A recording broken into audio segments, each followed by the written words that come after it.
ஜனநாயக கடமையை சரியா செய்யறதுன்னா அது ஒன்றும் பெரிய ஒரு விஷயம்லாம் கிடையாது, சாதாரணமான விஷயம்தான். நல்லவங்க, நம்பிக்கையானவங்க, இது வரைக்கும் ஊழலே செய்யாதவங்க யாருன்னு பார்த்து தேர்ந்தெடுக்க சொல்லுங்க. அவ்வளவுதான், as simple as that. அதுதான் அந்த கடமை.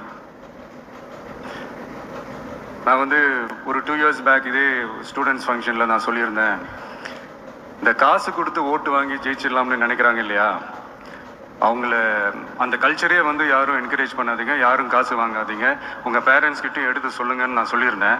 அதை அப்படியே ஃபாலோ பண்ணுங்க. ஆனால் நீங்கள் வேணா பாருங்க, அடுத்த வருஷம் என்ன நடக்க போகுதுன்னு. வண்டி வண்டியாக கொண்டாந்து கொட்ட போறாங்க. அது அத்தனையும் உங்ககிட்ட இருந்து கொள்ளையடிச்ச பணம் தான்.